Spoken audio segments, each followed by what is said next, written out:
Hello viewers, কেমন liquid দুধ ছাড়া গুঁড়া দুধের দই তৈরি করেছি। ভালো লাগলে অবশ্যই একটা লাইক দিবেন। এখন আমি একটি পাতিলের মধ্যে পানি নিয়ে নিচ্ছি মেপে। আমি 3 কাপ পরিমাণে পানি নিয়ে নিচ্ছি। এরপর দিয়ে দেবো গুঁড়া দুধ। 3 কাপ পানি দেওয়া হয়ে গিয়েছে। এখন দিয়ে দিচ্ছি গুঁড়া দুধ 1 কাপ। আমি আরও হাফ কাপ দিয়ে দিয়েছি। এই দুধ দেওয়ার আগে আমি পানি গরম করে নিয়েছি। দিয়ে দিচ্ছি চিনি হাফ কাপ পরিমাণে। আপনি চাইলে বাড়িয়ে কমিয়ে নিতে পারেন। দুধ মেশানোর পর এখন কিছুক্ষণ ধরে জাল করে নেব। টিপসগুলো ফলো করলে আপনার দই তাড়াতাড়ি জমে যাবে এবং দই খুব সুন্দর হবে। 2 ঘন্টার মধ্যে দই জমিয়ে নিতে পারবেন। আপনি যদি ঠিক পরিমাণ মতো টক দই না দেন তাহলে দই জমতে দেরি হবে। এখন চুলায় বসিয়ে জাল করে নিচ্ছি। জাল করে চিনির পানিটা কমিয়ে নেব। দুধ ঘন হয়ে আসার পর নামিয়ে নেব।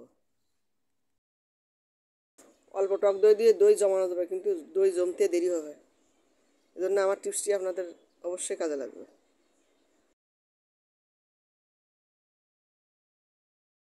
এখন চুলা থেকে নামিয়ে ঠান্ডা করে নিয়েছি। এই দুধের মধ্যে আঙ্গুল ডুবিয়ে 10 সেকেন্ড রাখা যায়, এরকম অবস্থায় টক দই দিতে হবে। বেশি গরম অবস্থায় টক দই দেওয়া যাবে না। ঠান্ডা করা হয়ে গিয়েছে। ফ্যানের বাতাসে ঠান্ডা করে নিতে পারেন। ফ্যানে ঠান্ডা করে নিয়েছি, অল্প হালকা গরম আছে, সেটা এখন দেখাচ্ছি। খুব দ্রুত দই বসানোর জন্য আপনাদের একটা টিপস শেয়ার করব। দইয়ের উপরে সরের মতো পড়বে, এরকম একটা টিপস শেয়ার করবো আপনাদের সঙ্গে।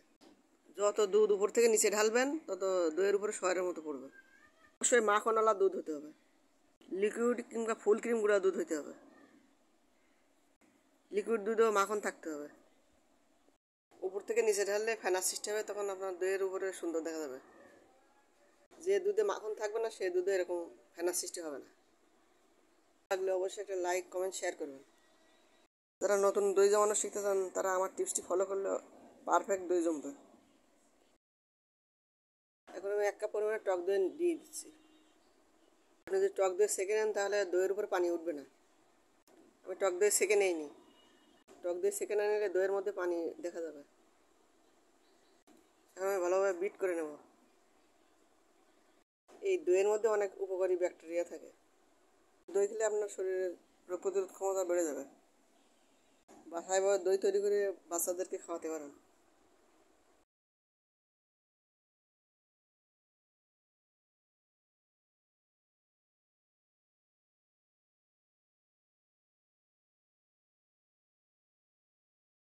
এর মধ্যে যে দুধ রেখেছিলাম সেই দুধ দিয়ে দিচ্ছি।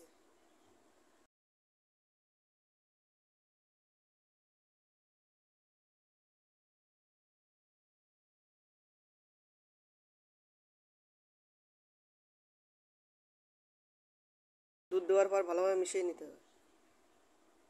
1 লিটার দুধের মধ্যে 1 কাপ পরিমাণে টক দই দিতে হবে। কম দিলেও জমবে, কিন্তু বেশি টক দই দিলে দইটা তাড়াতাড়ি জমে যায়। টক দইয়ে টকের পরিমাণ বেশি থাকলে আপনি কম করে দিতে পারেন। বাজার থেকে কেনা মিষ্টি দই দিয়েও দই তৈরি করে নিতে পারবেন। আরও একটি টিপস শেয়ার করব। টক দই ভালোভাবে না মিশালে কিছু জায়গায় টক, কিছু জায়গায় মিষ্টি মনে হবে। তাই অবশ্যই ভালোভাবে মিশিয়ে নেবেন।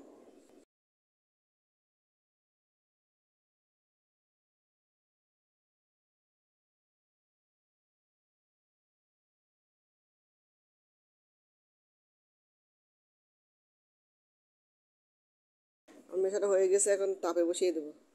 তাওয়া বসিয়ে তার উপরে প্যান দিয়ে তাপে বসিয়ে দিয়েছে। এবারে লো তাপে দিতে হবে। সেই টিপসটি শেয়ার করছি তাড়াতাড়ি দই জমার। তাপে বসিয়ে দেওয়ার 2 ঘন্টা পর আপনি চুলাটা বন্ধ করে রাখতে পারেন। তাপে বসানোর যে তাপ থাকে ওই তাপেই যেটুকু বাকি থাকে ওইটুকু হয়ে যাবে। আপনার 2 ঘন্টায় দই জমে যাবে।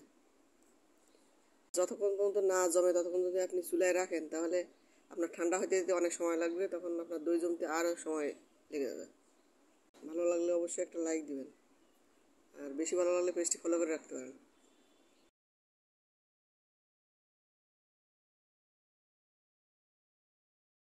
দই জমে গিয়েছে, এখন দেখাচ্ছি।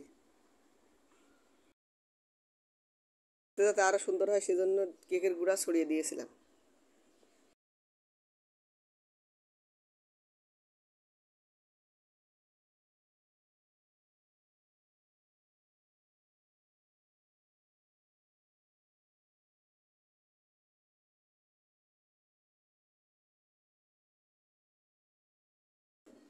মধ্যে কেক গুঁড়া করে ছড়িয়ে দিয়েছি।